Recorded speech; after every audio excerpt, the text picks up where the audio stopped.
angels online. The angels online. The angels online. Good people, good people.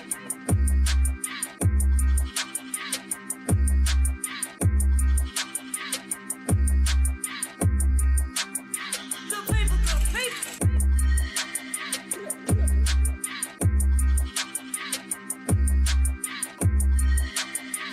good people. Good people, good people.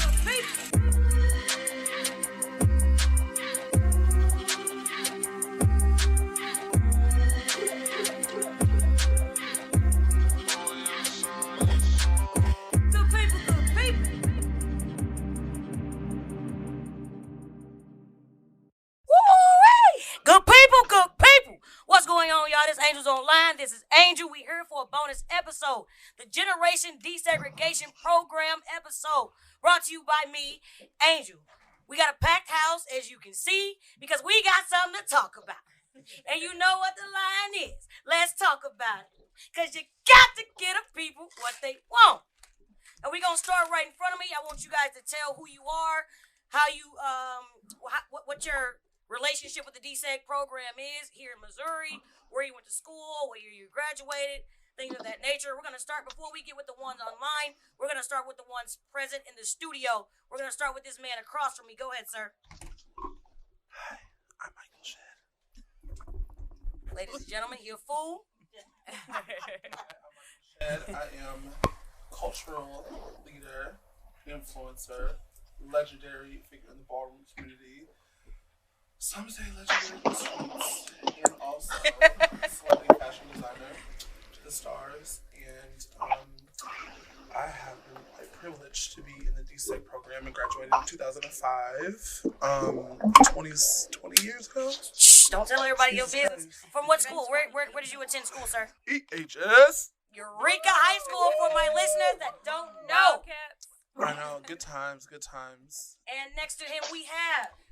So I am Kasia Steele. So here in the St. Louis area, I am an actress, voiceover, and in front of the camera professionally in the HR space.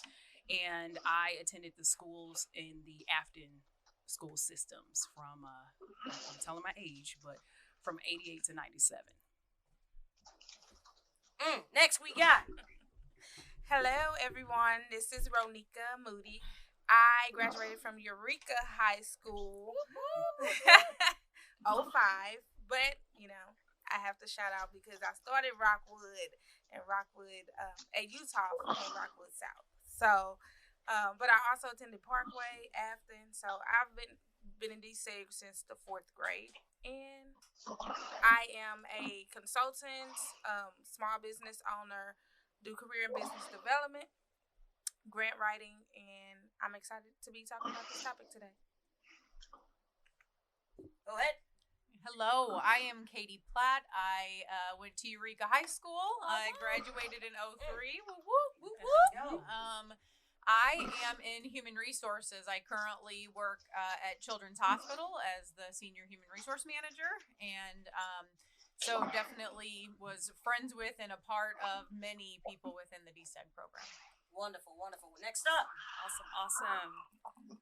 Hello, my name is LaTanya Davis, and I was a student in the DSEG program. I started in 4th grade as well, and I graduated from Eureka High School, 97, aging myself. And I have had the pleasure of not only just being a student in the program, but I actually became a teacher at a school in St. Louis County that accepted desegregation students. So I kind of got both ends.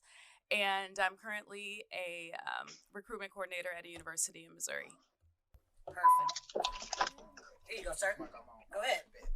How y'all doing? I'm Royal Davis. I'm an artist, musician, songwriter. Currently, I specialize in landscaping, hardscaping, and working in radioactive zones and doing radioactive work.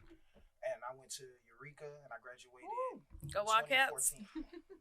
2014. And we're gonna go. We're gonna go with those on the line. We're gonna start with Miss Taylor. Taylor, go ahead. Hi, everybody. I'm Taylor Davidson. I was Eureka High School. I would have been class 07. I transferred out, though, I have a master's in education, master's in social work. I've spent a lot of time in education. And yeah, I technically wasn't in the DTech program because we lived out there, but that's a whole other story. I Still love it. counts. That's, Still that's why, counts.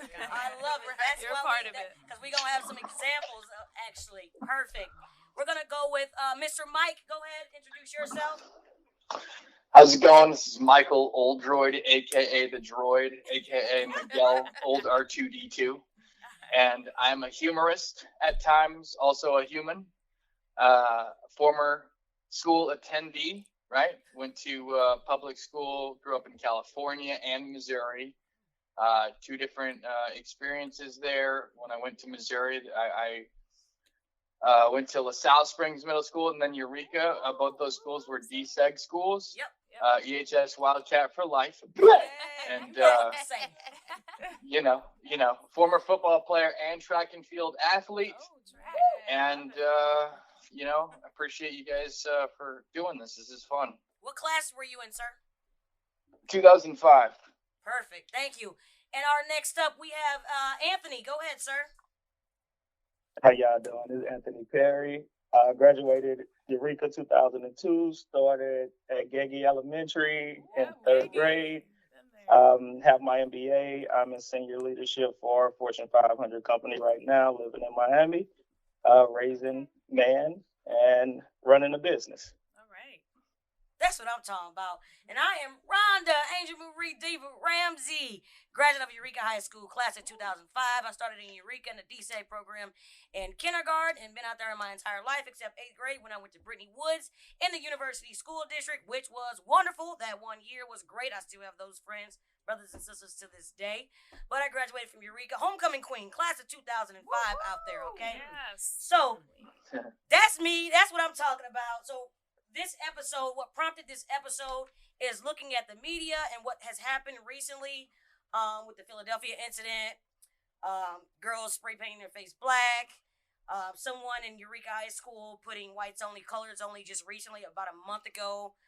And then Latanya does a blog, and she mentioned in a blog a couple of years ago when the incident occurred where I think some other Eureka students painted their face, and it was a big uproar. So when I started the Angels Online, of course, I already wanted to do a DSEG episode because listening to people and having conversations with my friends and family, there are so many different perspectives. So this gives the Generation Desegregation Experience gives information and perspective from viewpoints from different generations right here. We got 97, 93, people that were out there in 2014, class of 2005. So we got years of change within society that has been going on and that has occurred.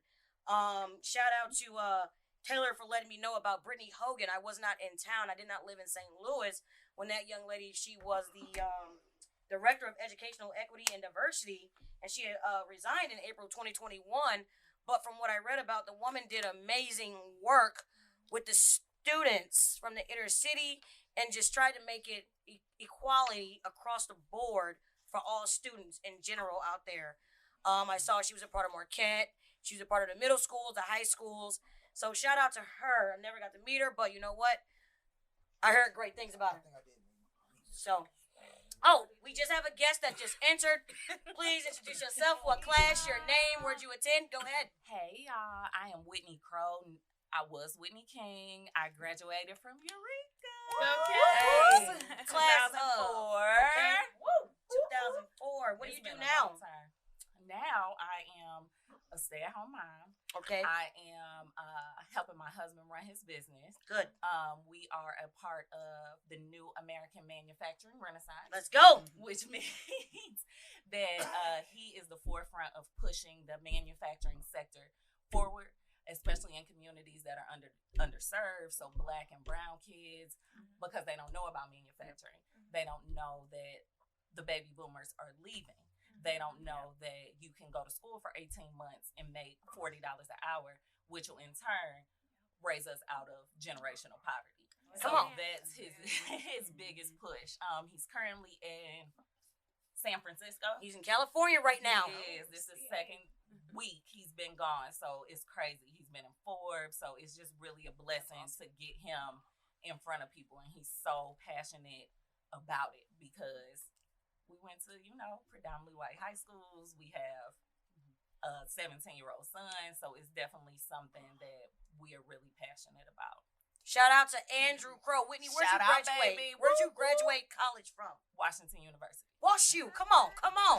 Let's go. LaTanya, go ahead. All right, I'm going to start it off because the reason we all are here is because of the Brown versus Board of Education case that passed in 1954. And because of that, it actually was a class action lawsuit. A lot of people don't know that. I had the pleasure of meeting one of Mr. Brown's daughters. I got to actually introduce her to the school where I went to college, and she talked to us about that case, that pivotal case, which is the reason why we all are sitting around this table right now. So just wanted to talk about how it started. I love it. Mm-hmm. Topeka, Kansas. Topeka, FYI. Kansas, yes. Central, Central High School, Little Rock 9. Ernest Green, the people, Ruby Bridges, Rudy Bridges, So we want to make sure we acknowledge them because that's why we're all sitting at this table together right now. It's not just all black people sitting right here. We got Michael Oldroyd on the line. We got Katie here. And we got listeners, actually, and we have viewers who had some stuff to say that I'll mention later on. So let's get right into it. I have a question. And remember, this is open dialogue, ladies and gentlemen. We don't have a script. We just here to talk about it. We respect our audience. We respect one another. We respect the voice. So why have multiple racism scandals seem to have happened more in recent years? Have these situations always been happening but weren't broadcasted? Right? Social media existed until now when social media presence in high schools have skyrocketed. Or is it due to new level of hatred and a lack of discipline and accountability amongst certain people? Anybody can start that off. It's a mixture of both. Come on. Well, let's talk about it. I think it's a combination of both. Yes. I think that when we were in high school, I don't know if it was microaggressions. And that was a part of the question. Come on. And we were kind of oblivious to it. However, I honestly, and you and I talk about it all the time. Correct. I don't feel like it was like that in Eureka for us. I genuinely feel like we were a family. And respected. Absolutely. I feel like our white counterparts loved it. You know what I mean? I literally feel like we were just a family. However, like I said, I do have a 17-year-old son. So watching that aspect and how things have definitely changed based on social media and based on the fact that I think this generation is so much less tolerant of the things that maybe we tolerated or maybe the things that we were oblivious to. And some are not even educated or even pay attention to it. They're just ignorant to it. They have no knowledge because it's not talked about. It's like, and they're just walking around like, oh, okay, this is what social media, nobody's teaching them. Nobody's talking about it. They're not trying to learn. I was trying to learn. I took AP Euro and I dropped up out of that. No, I dropped that class. You're going to fail me because I don't care about that. But I promise you in 8th grade when I went to Brittany Woods and had Mr. Minner as my teacher and he taught me about Malcolm X and Martin Luther King, I didn't fall asleep because I wanted to know. And that was interesting to me because that changed history in a positive manner because that school, whites were the minority at Brittany Woods in U City. So I think that's important. Anybody want to add to that? Taylor, you want to add to Angel, was that Whitney speaking? Yeah, that was Whitney speaking. Oh, okay. Hi, Whitney. Taylor. Hi. I always feel like the odd man out. Like I hear when everybody said class, whatever, Eureka, and I hear the hooting, hollering. There's like a lot of pride. That's just not the experience that I had. And I know everybody had different experience, but I remember even coming in because I actually started in Rockwood School District at LaSalle. So I was there 8th grade. Then I did Eureka 9th through 10th. And I just remember, like, over the summer, just always, not always, but I've heard stories about people coming up to the school, in their Jeeps waving Confederate flags. Like, there was always that underlying, like, tension, racial tension. And I know that a lot of people felt like Eureka was a family. And I'm not taking away from the teachers who were supportive or the friendships that were made. But I think that at the time, because, it's 2023, and this was, we were there 03, 04. So I know that there's like a 20-year difference, but I think that there's just a lack of like understanding about like biases and just the education about just systemic racism. I think the teachers at the time that we were there did not have those tools and resources to really talk to students and understand like just different cultural backgrounds. So I think a lot of that missed, and then some people went, between the cracks, to be brief. Mm-hmm. Hi, so I don't know what y'all experience. Go ahead. But Go ahead. That's why. being on the lighter spectrum, being very light skinned at the time. At the time. At the time, yes, honey, I'm on your color, honey. He was still lighter. He was lighter then. Yeah. Light brain unite. Okay, hello. I didn't get microaggressions because I was light skinned and I was very well spoken. It was, you're totally not like that. I got that. Are you? Those your friends? Okay, so like, what do you guys do on weekends? Because like we do this and we want to invite you over. I'll never forget. It's so funny. I'm gonna mention her name. Should you? Who? I said should you? Yeah, be careful. Ain't nobody gonna hit me in my mouth. Okay, whatever. Black History Month. Okay, exactly. So I had an experience in 4th grade where we had a kid named Ryan O'Rourke. We actually made up. So 20 years later. So a really good friend of mine at the time in 4th grade, because everyone knew we all were black. But mind you, I was very super light and long hair. And so one day in class, one of my new friends, Ryan O'Rourke, kicked me, right? And one of my good sisters, who parents just so happen to be like Black Panthers, she shouts across the room, "You don't kick black people!" Every white kid in the classroom turned around and go, "You're black?" Oh wow. The same weekend of that situation was a play, and I was supposed to spend the night at the kid's house and everything because we lived in the city. Every single parent said, "Hiya!" My little black ass wasn't allowed to spend weekends in the county anymore because once they identified me as being a black child, it came with all these other questions. And soon after, they saw my father. And so I'm light. My father is definitely a man of color. And, 6'2", big black gold fronts without an ounce of whiteness in him. And so I would be challenged throughout my high school career, especially being an effeminate gay male. I would hear it all. And so I think the microaggressions weren't even the microaggressions. They were attached to, we know you're gay. And we're going to add the black to it too because we're going to give you a 2-for-1 special. But Lord knows. You black first. It always leads. Oh, yes. And so it was a little litty combo, but they did not know my mouth was that fierce at that age. My God. And so I would challenge everything. And I think a lot of the things that a lot of people may have not seen was because a lot of us were checking them starting off. So because you know that I know this is not appropriate, so, and I can hold you accountable, and this is how I'm going to hold you accountable, because not only if I'm going to tell my mom, we have white attorneys in the family who believe me, and they're gonna go to bat to me. So watch what the fuck you say about me and to me, and also the students. And sometimes, even adding the piece of, you are being gay and black to the pool. There were situations, like coaches tolerating, I didn't feel comfortable dressing out. I remember a coach one day was like, "Oh, well, da-da-da, you need to dress out." And I was like, "Well, I'm not trying to fight this week."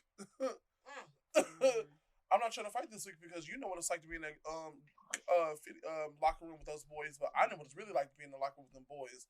And I don't know if this week I'm trying to get suspended. So I know it's different for certain other people, but for me, I definitely picked and choose my battles like really well. And I think even as an adult, I still challenge that because even still, I got the hate from if I wasn't good enough from my community because you were black and gay, the white community because you were tolerated black and gay, and so still to this day, I still have post-traumatic stress disorder from men, and I'm gay, right? It's a lot, but that's a whole nother episode. Okay, it is. So, does anybody else have anything to say about this question? Yeah, I Yeah. just wanted to. Yeah. Oh, go. Okay, Mike. Mike, go ahead. Okay. So Michael Oldroyd here. Rhonda labeled me as a white guy. Which, I am part Asian, so let's give it up now. All right.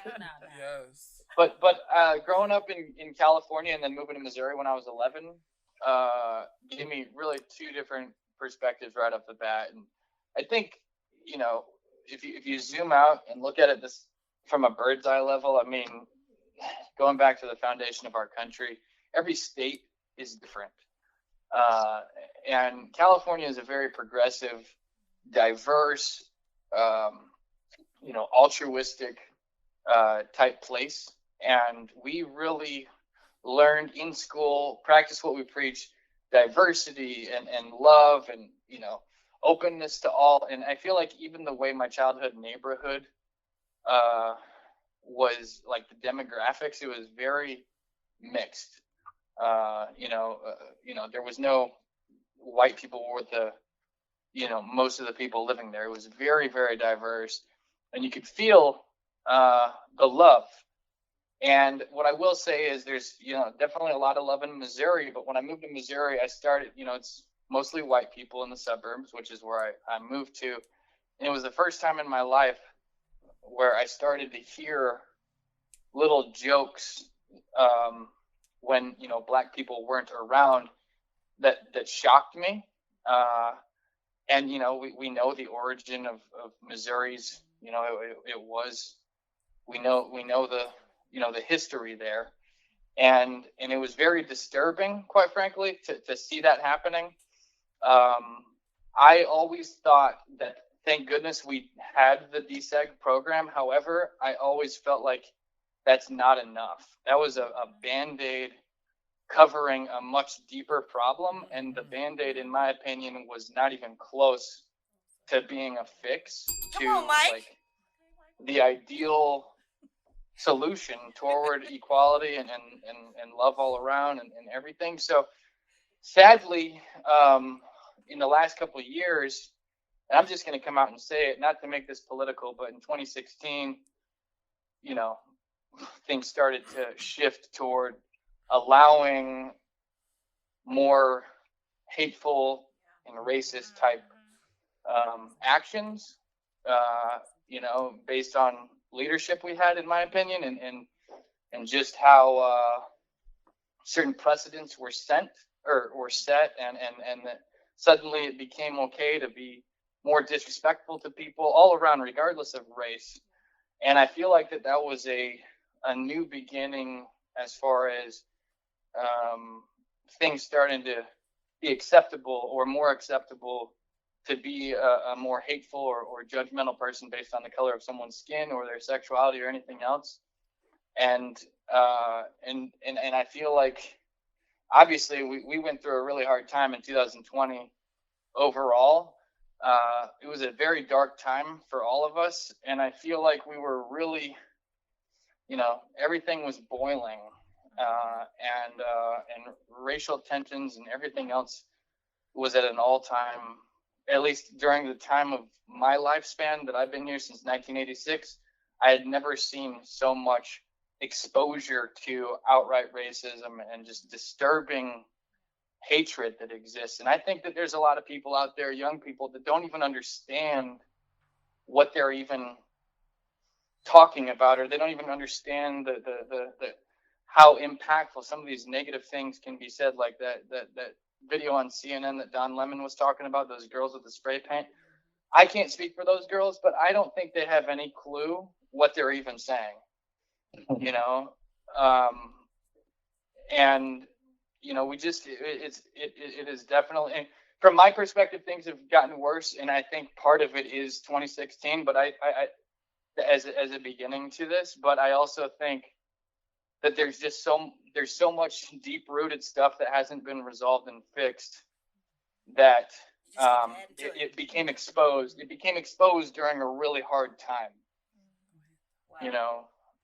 Thank you, Mike. Hey, look, Go ahead, Ray. I want to chime in. Go I want ahead. to chime in, but I want you to ask that question again, so I make sure that I Okay. don't go around the question. I got you. Why have multiple racism scandals seem to have happened more in recent years? Have these situations always been happening, but weren't broadcasted until now when social media presence in high schools have skyrocketed? Or is it due to new level of hatred and lack of discipline or accountability among certain people? Alrighty, so I'm gonna go back first, and I'm gonna go home. I think a lot of this first starts in the house, right? Right. So what type of parents you have, how you raised, and how you upbringing. What social media has did was allow people to expose who they really are. Come on. I think these things have always happened, but they have been hidden. And again, I never really had too many bad experiences while I was in Eureka, but I think that goes back to the fact of who we were as a people out there. Because if any type of disrespect was happening, it would have been met with disrespect. Come on. And that's just outright how it would have been handled. But I have lifelong friends. Hold on, Anthony. Hold on. Anthony, your phone cutting out. That's because of this damn Wi-Fi. Miami Wi-Fi, guys. Don't go to Miami. Hey, It said the last thing you said was you had lifelong friends. Yeah, lifelong friends who don't look like me. We don't vote along the same political lines, but we respect one another. We love one another. We care about one another. So I always take it home with everything that goes on. Everything that goes on in the world. I started in the house. Who raised you? Like I said, social media expose people for who they are, and some people just want to follow trends, not knowing them trends can get you fucked up. So you have to know who you are. You got to know what you're doing, but that's not an excuse. Come on. Third, the political environment.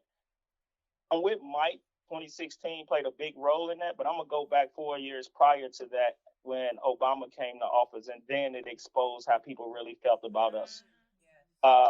There were things that he could never accomplish in office just because people wouldn't vote for his legislator, whatever the case may be, just because of how he looked.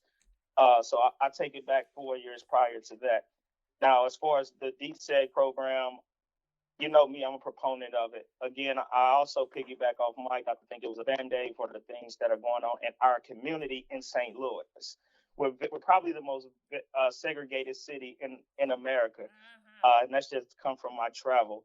We know when you get outside of 270, especially if you're going west, south, it's primarily Caucasian, white.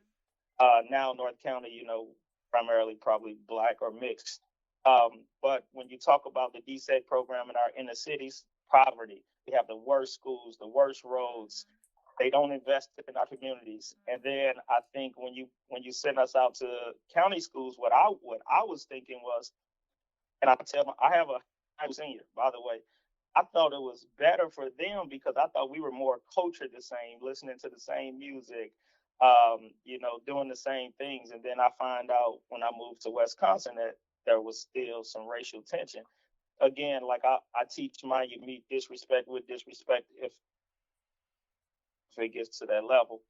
But I still think there's a lot of work to be done. But I'm not here to be, to beat a dead horse. I think we've progressed a lot as a country, but I think when Obama came into office, it kind of exposed people for who they really are. I think it's a really how we looked at things because we were kids, so we were just there to get our education and have fun. A lot of us didn't have, like I'm someone that pays attention to everything and everyone around me. Yes, you did. You were. I'm glad.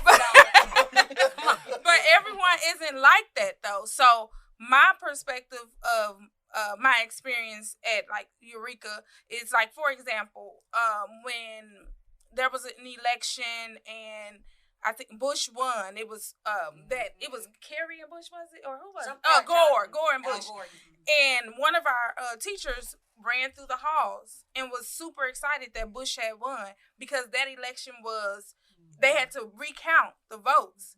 And he ran through the halls, was screaming, and it was like, oh, you one of my favorite teachers, but how you just reacted to this news really hurt my spirit. And then, or like I'm going to visit one of my best friends that was Caucasian, And, you know, there's pictures everywhere. Her parents with Bush, like they were huge Bush supporters. And, you know, they used to be like, but you can't go in the city. You know, they don't let them drive in the city. So it was like, y'all saying that we didn't have those times, but we did. We experienced it. It's just about if you actually paid attention to everything that was going on And if they were around bold enough to show their colors. Yes. And I feel like people were bold enough. It's just about if we paid attention. Because y'all remember, was it right during the pandemic or right before, where there was the hashtag Rockwood, when everyone was talking about their experience in Rockwood, and people was going back to the 90s and when we was in high school and telling about their racist experience. We all had it. It's just about alumni group. Yeah.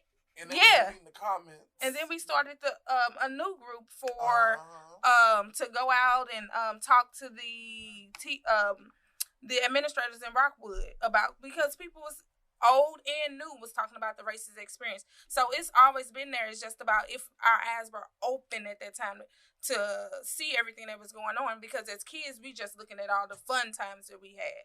Like, I give an example.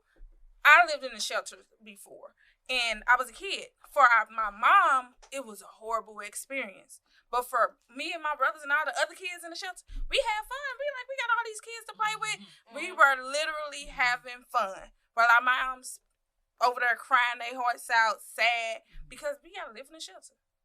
But we had fun because that's our experience. Yeah, that's a good one. Like, one thing to understand, like when the case happened, obviously the community didn't want desegregation to happen. Families did not want white and black mixed at all. They were against it. I mean, it was kind of like Juneteenth. Like, when it happened, it didn't happen immediately. It took over 5 years, and even some cases even 10 years for schools to be desegregated properly. And I remember when my mom signed us up in the desegregation program, we were in 4th grade. I remember because it was the Plessy versus Ferguson, separate but equal. And I remember in the elementary school in 3rd grade opening book, like having old books, you know, terrible facilities. Then we went out to Eureka and everything was clean and new. And I remember opening a new book every year. We had a brand new book to open, and it was beautiful. And it was like little things of little kids, like, wow, this is so cool. Come on. And we didn't have that back in the city schools. So all those students that didn't go to the desegregation to schools out in the county, they had to experience that for years in facilities that were just terrible. I think of Cleveland ROTC and how long school students have gone to that school that deteriorated. And we're out there in the county and the beautiful schools. I mean, it was nice, but what about those other kids that are experiencing that? Right. And as a teacher, seeing both sides of the spectrum, and how seeing some perspectives of teachers who had students of color in their classroom, and we talk about microaggressions and how teachers feel. I got a chance to see what teachers' perspectives were, almost like if they forgot that I was in the classroom or in our meetings, and got to listen to things that they said. And it's really sad because they talked about how black boys are sent to the office 4 times more than other students. And that might have to do with just the internal racism that some teachers have. Which is dangerous. That's why it's extremely dangerous. So I think of that as a teacher, as an educator, how there's so many things. As a result of this desegregation program, I had a positive experience in the desegregation program. I went in, I had a blast. I had some amazing teachers that convinced me to go to college. I wasn't going to. And I went to college, and we even went back to Eureka to talk to teachers, which was awesome. But not everybody had that positive experience. So when the woman said that her experience wasn't positive, Taylor, I'm listening to you, and that hurts me because I know even though I did have a positive experience, I understand there's other ends of that spectrum where students didn't have a positive experience. Yes, I experienced racism. I still do, unfortunately. And I try to overcome that with the good that happened in the school at Eureka High School. So thank you for your input. I'm so glad she gave that perspective. Can I say something to that? Because, like, you talked about how the books were brand new. You came from the city to the county. Because I remember that, too. And we just thought, as kids, we were like, we got better stuff. But now, as adults, we think, like, we took the money from the city schools to the county schools. The city schools could be, right now, just as good as Rockwood or Parkway, but because they receive all of the money that for us funding for each child, that attended their school, then it's like, so now I look at it, because I initially lived in West County, put my daughter in Parkway, but I like being in North County personally now, and it's just like if I could go back, it's like, why did I feel like it was better to be at their schools? Like, they have just as many opportunities in the city or at Ferguson, Florissant, though the St. Louis public schools, but I mean, they're all public schools, just different districts or whatever. They have so many opportunities as well, but we don't see that because we're just looking at how the Rockwood and Parkways and how they're testing and how they look. But it's because of us that they look. And I think it's because, sorry, because I know you have another question. I think it's that too, but also part of the cultural literacy and the government, I don't know if you can say government literacy, that our parents didn't know when and what the hell to show up for, when to what to vote for. Understanding if you agree to this is going to happen. And then 25, odd some years later, look at city public school now. Look at how now there's even a fight for, they're picking and choosing what kids even go out to county school now. And I think that's even more dangerous because I think about my nieces and nephews who are there now, and I think about my baby nephews, my brother, because my brother ain't got his pieces together in his head. And I think, like, the only thing that's going to get those boys to understand in their future and give them opportunity is getting a proper education. And it sucks to know that they are going to have to be shipped out to certain zones. Yeah. They don't have to.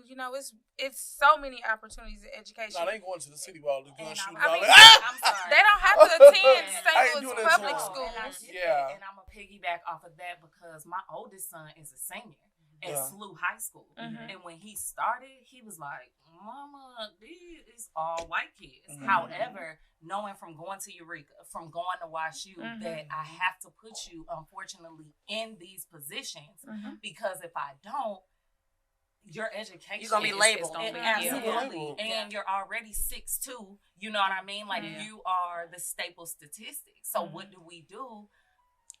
We unfortunately have to subject them to cultures and situations that aren't conducive to growing them as people, as people in this society. Productive members of this society. Exactly. Emotionally stable. Like, they are met with so much trauma. And I tell them that, like the moms in the moms club, exactly. You see, these kids are hearing gunshots at night. These kids are watching people on social media. You don't understand see that mom and daddy trauma. cry because there's 3 or 4 jobs. And I was on this one the other day. My mom and dad, I really never even knew my mom and dad until I got like in my like late 20s because my mom and dad were full-time workers. They came home at 5 or 6 or 7 o'clock at night, whatever. They would help me out with the homework. You figured it out. You took your black ass, to bed. Got up in the morning. You go back to school. You better get on that bus. You don't miss that bus. Right. Don't miss that bus. That bus come at 6. Your bus come at 6:10. Get on that bus. Guess what? If you in a house with 3-4 people all go out there, you up at 4:30. Y'all better get in that tub. Do what you need to do. You gotta wake up. You wake up. This is a broad. You miss the bus, you can't go to school because it's an hour away. Who's gonna take you? Nobody. That one question answered about 3 or 4 questions. Microaggressions, questions about the experience in the Deseg program. Can I say something real quick? It just answered it. Katie, talk to us. Talk to us, Katie. I can say that the DSEG program, as much as now my education on systemic racism and what has brought the community, talking about welfare programs and putting, telling literally moms you can't have the father in the house unless then you won't receive the goods that we'll give you. So you can't get help with your daycare. You can't get help with food, even though we're putting you in school and education that is less than, so then you don't get afforded the opportunities, unfortunately. So it's just a circle of really just disgusting behavior from white society, and I can say that, trying to make sure that we are at all times in the background, trying to keep the Black community down, and that's ultimately what they're trying to do. But I can say that it was a blessing to me. My best friends my whole life have been from that DSEG program. I'd like to. Oh, hold on, Mike. I'd like to enter. Oh, go ahead. Oh, okay. Shit. You talking about what Katie's talking about? Well, I didn't mean to interrupt, but I just wanted to clarify that point about white society trying to intentionally do something. Oh, you but let us if know you about wanted, white people. what? You let us know about white people. Let us know, Mike. Educate us.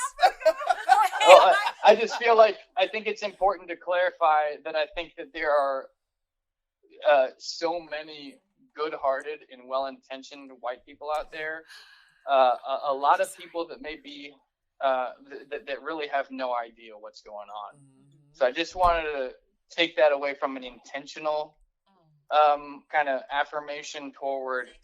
Some people may be intentional about it, but there's a lot of people that don't understand how everything works, and they're just living their lives, and they may not realize kind of what they're actively participating in. So I just wanted to make sure that I clarified that I don't believe that it's a system where white people are trying to hold Black people down. So I can respectfully disagree. Let's get ready to rumble. Hold on. Taylor was about to say something too. Katie, you finish. Katie, come on. Go ahead. So I can say, yes, I am a white person, and I do love and support and try to at any, and I can feel what you're saying.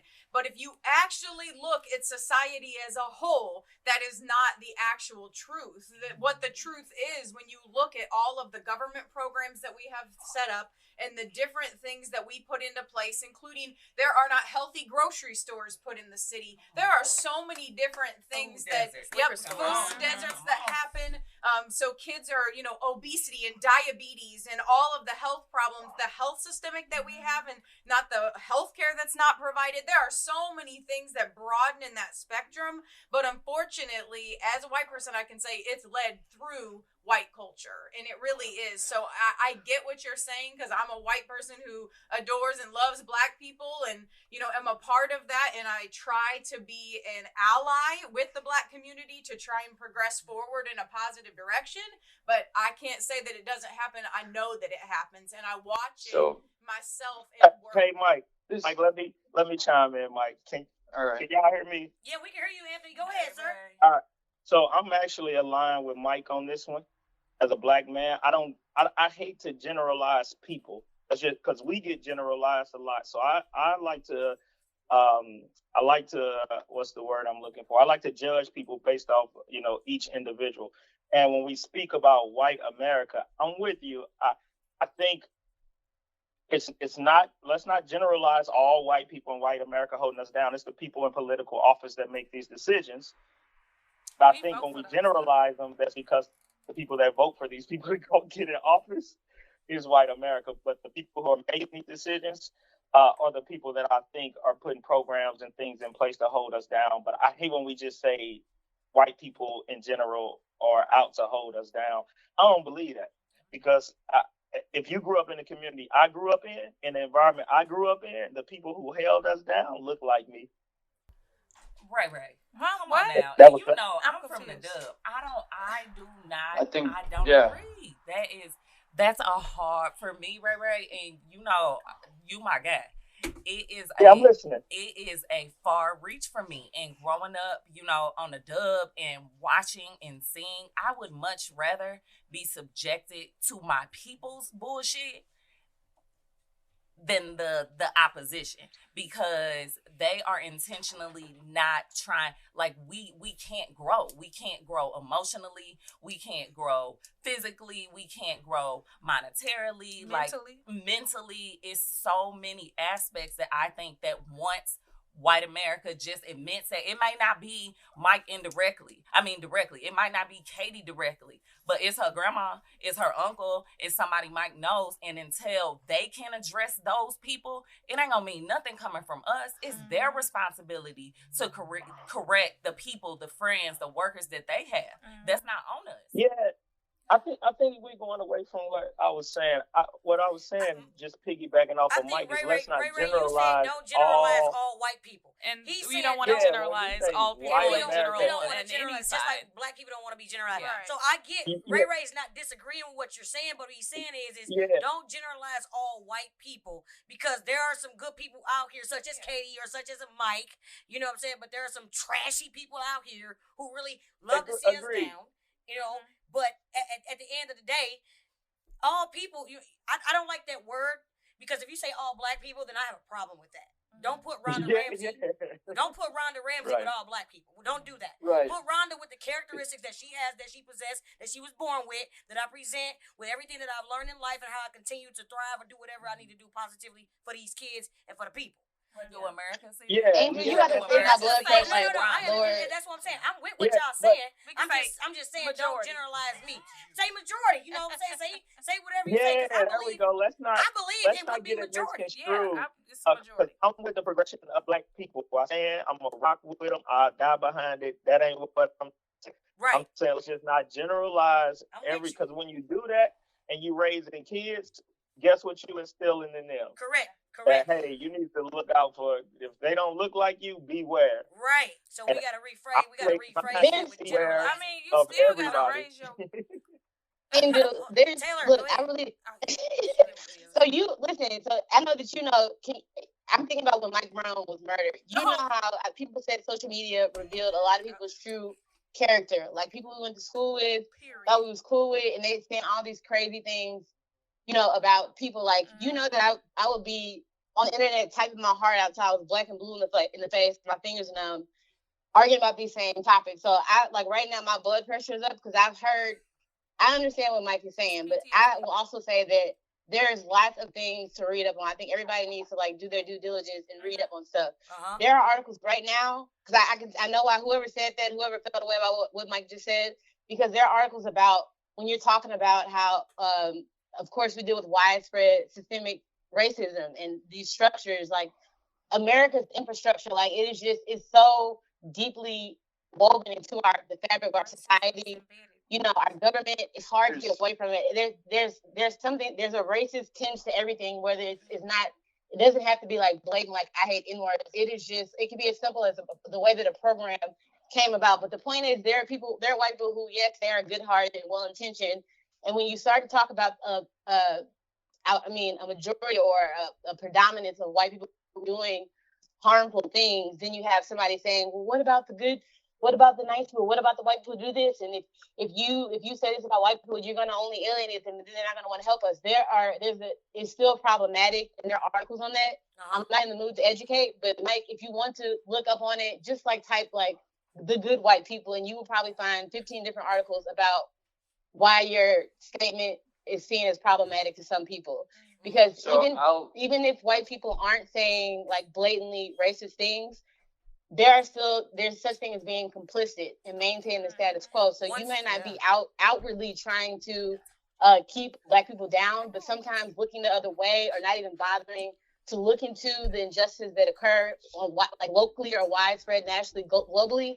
That's still an issue with that we call that the white moderate. So you would just have to look into those type of things. Yeah, I appreciate that. Let me just respond for a quick second. So I think there's some assumptions that are potentially being made about me now based on what I said. No. I want to make it. I just want to make it clear. No judgment zone. Hey, Mike, this the Angels Online, sir. We don't judge anybody. everybody. We got Keisha. We got Keisha here. Don't you worry, baby. This is the Angels Online. It's all love. We love everybody. But just let him finish, though. This is I know. what we. I'd like to. Because we This had is healthy. Keisha. This is healthy to have a real conversation. Go so ahead. I'd Go like ahead. to This is respond healthy if I for us. can. Go ahead, Mike. Hold on. My clear distinction, and I appreciate everyone's input. I hear that, all of that. It is not that there aren't problems. That's not what I was commenting on. It was on the statement that white people as a whole are holding black people down intentionally. That's why I stepped in, because that is a very, very strong, and I think it as a whole. That isn't. As a whole, that is not true. No, that's not. And also, that type of talk will create damage and not create a healthy environment for growth. And that's why I had to step in, because then if I don't say something, then I'm complicit in agreeing with that statement. No, you're good. I understand what you're saying. You're saying as a whole. The wording is what took you.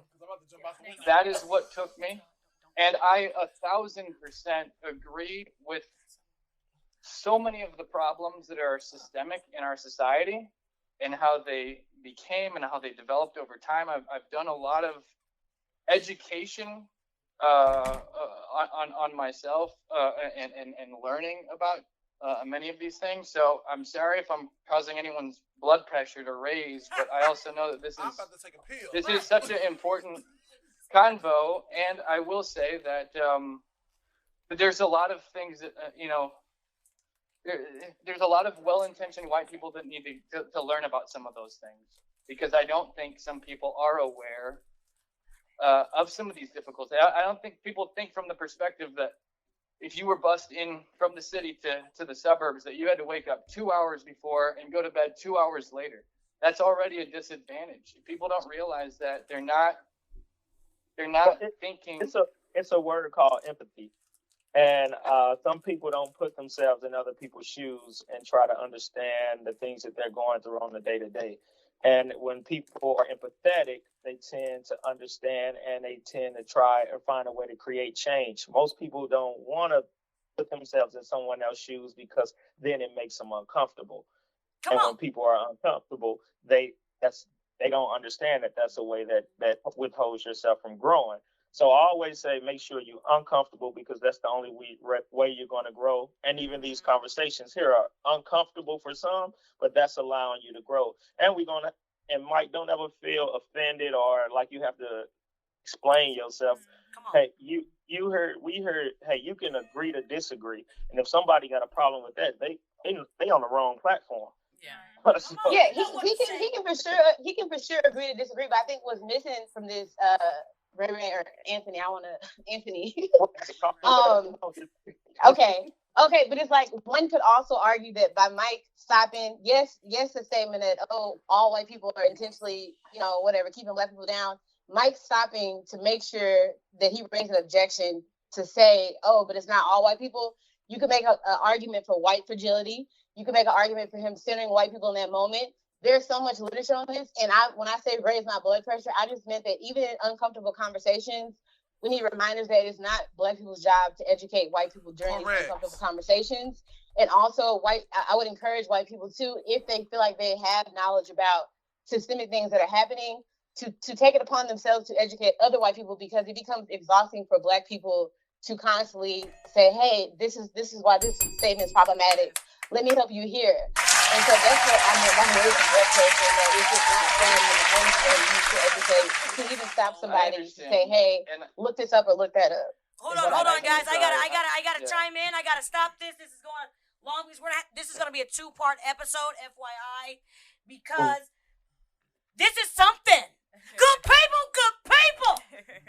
Ladies and gentlemen, this is going good. Y'all done answer questions, and I love the dialogue. I love the perspective. I love the experience. And I want to say a special shout out to that young lady, Taylor Davidson, because she wasn't going to come home because she know how she get. Taylor has a degree from University of Chicago, Washington University, and Harvard. She went to Eureka. She got out because she was not comfortable at Eureka, so she got out of there, and she graduated from Carter Ritter High School, which is a private school predominantly black. So I would like to give while she needs them, while she's here. Give her those flowers. Yeah, Everybody, thank you. the conversation has been wonderful, and we got a few more minutes. Good God, and I'm not gonna move to the next question. Keisha, I want Keisha to say something before I say something that one of the viewers said. Go ahead. All right. Well, real quick. I'm surrounded by Eureka folks. So I went to the South Side, South County, in Afton. So that was my experience from kindergarten up through 7th grade, and then I left. Right. It just wasn't the best experience. Did I have good times there? Yes, I did. Did I experience racism? A lot of it was from the white kids that was there. Not so much from the teachers. Because they know my mama didn't play. She was one of those ones that was not going to let me get lost out there because it was a culture shock.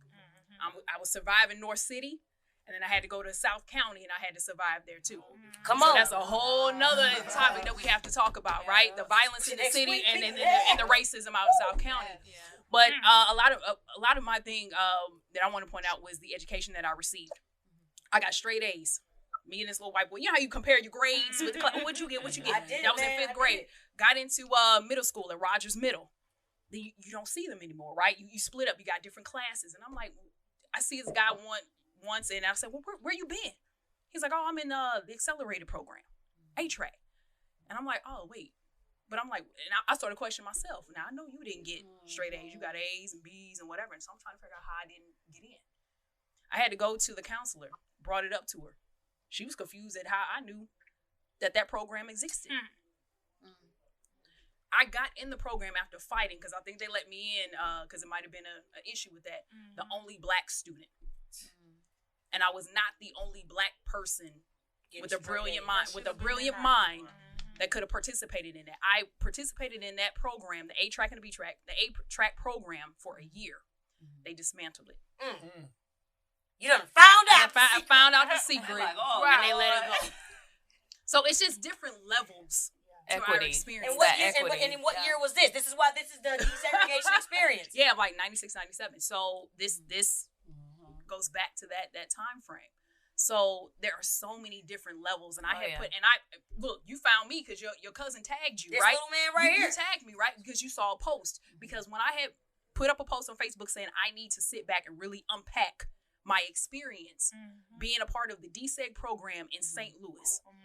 And I got so many comments of people wanting to know about this. So this is something that you need to continue. This is something that we all need to voice. We're going to do a part 2 of this because I got more questions. Yeah. I got more. Like this makes me happy with everybody sitting around this table, this experience, because it's people waiting to hear this. Yeah. It's people that wish they knew about it, that I was shooting this, that knew about the Angels Online. Yeah. It's people out here that really want to know about it.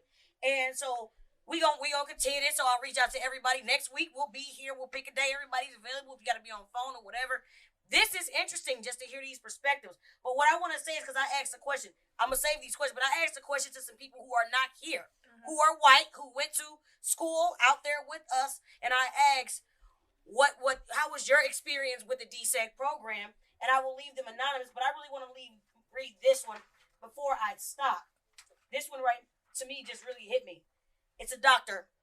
Dr. Anonymous stated, I didn't know any different because they did that at Eureka Elementary. I was friends with everyone and didn't understand that bussing out was a thing until high school, which is slightly embarrassing. I don't know how I didn't know. It definitely impacted me in a positive way in that I was able to get to know and befriend people who are of a different background. I didn't understand racism when I was little because I was used to the diversity. The incident in which I was first exposed to racism is burned in my memory, and I think it was my freshman year when I saw a pickup truck of older white male students speeding through the Eureka High School parking lot, blasting music with giant Confederate flags. Somebody else just said that here. That's the number one thing that everybody I talk to says. And then it says, I knew what the flags meant, but I hadn't witnessed blatant racism like that before. It made me feel sick to my stomach. I was naive, and my parents, especially my dad, raised me to love and respect everybody. So I think having students bust out normalized diversity with early exposure, and it fit with my parents' teachings.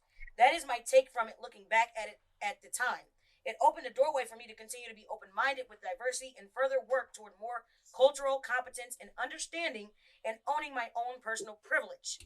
I am thankful for it because I work with students who have not had much exposure, and their thought processes around cultural diversity are scary. I often wonder what it will be like for them when they go to larger universities if they move on with school and are around a lot of diverse groups of people. I wonder how they will adapt and what that culture shock might be for them. Cultural diversity is something I intentionally try to work into my teachings as often as I can. I often wonder what it was like to be bussed out and if students like that. I understand it was a long drive, which meant getting up earlier and getting home later. I never asked, and I wish I would have. Well, I'll tell you, waking up early, not wanting to miss your bus. It honestly, I'm thankful for it because it taught me discipline. Come on. It taught me to wake up early. It taught me to be type A, and be punctual. It taught me to be punctual, and I've been punctual in my life as a result of it. It just helped me grow as a person and mature, and gave me what I need, the tools that I needed to become a leader. And it stunk waking up early. I mean, it wasn't fun, especially if you miss your bus and end up chasing a bus after a bus because if it's gone, you can't get to school because it was 40 miles away. And you know what it have did? A house key. And you know, and you know what it did. Before I stop, you know what it did is to teach you that the people that's on that bus with you going through the same thing that you're going through, the exact same thing. So respect the people that you sit in the class with, and that's what I try to teach kids. Y'all being mean to each other. Ain't nobody in here perfect. Y'all disrespecting one another. Nobody in this class is perfect. Everybody's going through something at home. And I don't care what color your skin is. You're going through divorce. You're going through hunger. Trauma. You're going through with your parents. Everybody got food stamps during COVID. White, black, Hispanic, everybody. Well, hold up. Look, I ain't getting none because I was essential. I was essential worker. But listen, we're going to save this. This is part one, ladies and gentlemen, of the Angels Online. Everybody know that we got to end with everybody saying good people, good people. We're going to start with the one that's online. Anthony Perry, can you give me a good people, good people? Good people, good people. Mike, can you give me a good people, good people? Good people, good people. Taylor, can you give me one? Good people, good people. There it is. Mike, there it is. It's on you, Mr. Shed. Go ahead. Here he go. Black people, black people. All right, good people. Come on. Good people, good people. Good people, good people. Good people, good people. Good people. Good people, good people. Good people, good people. And it's me, Angel, ladies and gentlemen. Good people, good people. You got to get a people what they want. Good people, good people. Good people, good people. Good people, good people.